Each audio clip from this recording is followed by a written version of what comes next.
Climate change research centre আৰু forest স্কুলৰ আধাৰশিলা স্থাপন কৰা হৈছে। বড়োলেণ্ড অঞ্চল সকলো জানে যে আমাৰ ইয়াত যিমানখিনি ভূমি আছে ইয়াৰ প্ৰায় 40% ফৰেষ্ট আছে। সেই ফৰেষ্ট অঞ্চলত আমাৰ বিভিন্ন ফ্লৰা ফৌনা জীৱ জন্তু ইয়াত আছে আৰু আজি বিশ্বৰ মানুহে ক্লাইমেটটো লৈ পেলাই আমাৰ বাতাবৰণ যিটো আছে পৰ্যাবৰণ যিটো আছে সেইটো লৈ পেলাই খুব চিন্তিত হৈছে।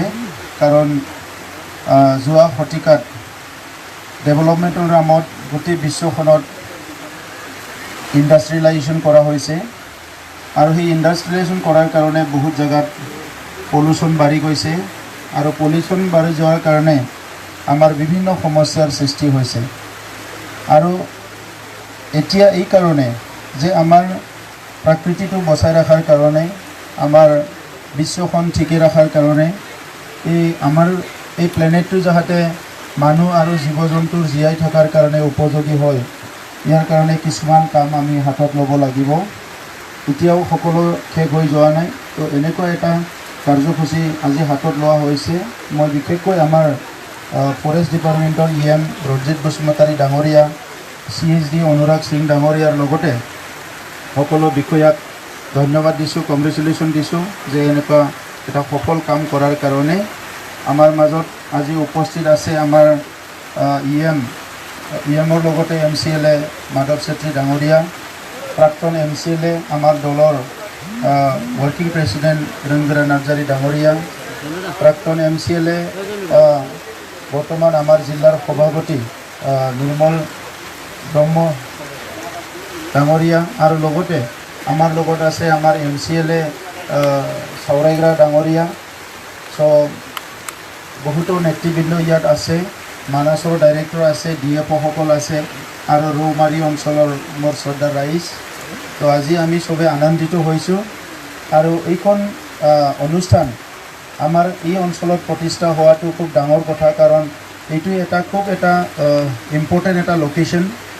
সেইটো আমাৰ চিৰাং জিলা যিটো আছে লোৱাৰ আছামৰ এইটো যিটো এটা খুব ইম্পৰ্টেণ্ট এটা পইণ্ট হয়। তো সেনেকুৱা এটা জেগাত এইটো স্থাপন হোৱাৰ লগে লগে আমাৰ নেশ্যনেল হাইৱেৰো ওচৰ হয়। তো এই অনুষ্ঠানটো সকলোৰে কাৰণে এক্সেচিবল হ'ব আৰু ইয়াত অলপ মানে পৃথকে চিন্তা কৰা হৈছে। তো ক্লাইমেট চেঞ্জৰ লগত যিখিনি আমাৰ বিষয় জড়িত হৈ আছে এই কথাটো আমাৰ CSD ডাঙৰীয়াই ইতিমধ্যে ক'লে আৰু সেই বিষয়খিনি যদি আমি ইয়াত ৰিচাৰ্চ আৰু ষ্টাডি কৰি ইয়াৰ সলিউশ্যন ওলাব পৰা যায় তেনেহ'লে আমি উত্তৰ পূৰ্বাঞ্চলত যিটো ক্লাইমেটৰ আমি চেম্পিয়ন হ'ব পাৰিম ক্লাইমেট ৰক্ষা কৰাত। তো সেইকাৰণে এই অনুষ্ঠানটো খুব ভাল হ'ব আৰু উত্তৰ পূৰ্বাঞ্চলত প্ৰথমবাৰ তেনেকুৱা এটা অনুষ্ঠান ইয়াত স্থাপন কৰা হৈছে। তো ইয়াৰ কাৰণে আমাৰ সকলোৰে দায়িত্ব আহিল কি এই অনুষ্ঠানটো আমি সফলভাৱে ইষ্টাব্লিছ কৰিব লাগিব। আমাৰ এই অঞ্চলৰ বিভিন্ন যুৱ যুৱতী ছাত্ৰ ছাত্ৰীসকলে এই অনুষ্ঠানত ষ্টাডি কৰাৰ লগতে ৰিচাৰ্চ কৰিবলৈ সুযোগ পাব আৰু তেখেতসকলে বিভিন্ন ফিল্ডত গৈ পেলাই ইনভাইৰনমেণ্টৰ কাৰণে, ক্লাইমেটৰ কাৰণে, ফৰেষ্টৰ কাৰণে কাম কৰিবলৈ সুযোগ পাব। আৰু আজি বিশেষকৈ মই আনন্দিত হৈছোঁ যে আমি নতুন ৰূপত BTRটো সজাব লৈছোঁ আৰু সেই নতুন ৰূপত যিটো BTRটো সজাব লোৱা হৈছে ইয়াত টুৰিজিম আৰু ফৰেষ্টক খুব গুৰুত্ব দিয়া হৈছে। আমাক ভাৰতবৰ্ষৰ বিভিন্ন যিটো মানে নেচাৰেলিষ্টবিলাকে আমাক ধন্যবাদ জনাইছে যেতিয়া আমাৰ ৰায়মানাটো নতুনকৈ আমি এটা নেশ্যনেল পাৰ্ক হিচাপে ঘোষণা কৰিছিলোঁ বা অসমৰ মুখ্যমন্ত্ৰী ডক্টৰ হিমন্ত বিশ্ব শৰ্মাই মানে 12 ঘণ্টাৰ ভিতৰত এইটো ডিচিশ্যন লৈছিলে।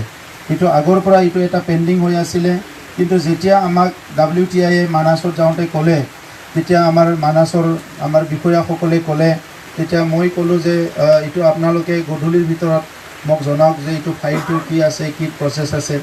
কিন্তু মই অলপ পিছত মনত পৰিলে কি নেক্সট দিনা আমাৰ ৱৰ্ল্ড এনভাইৰনমেণ্ট ডে আছিলে আৰু সেইটো আমি স্ক'প ল'ব পাৰোঁ আৰু সেইটোৱে মই হিচাপত আমাৰ মুখ্যমন্ত্ৰী ডাঙৰীয়াক লিখিছোঁ আৰু তেখেতে 1 ঘণ্টাৰ ভিতৰতে মোক ৰিপ্লাই দিছে আৰু নেক্সট দিনা মৰ্ণিং 9টা বজাত তেখেতে মানাছটো আমাৰ ৰায়মানাটো ডিক্লেয়াৰ কৰি দিছে।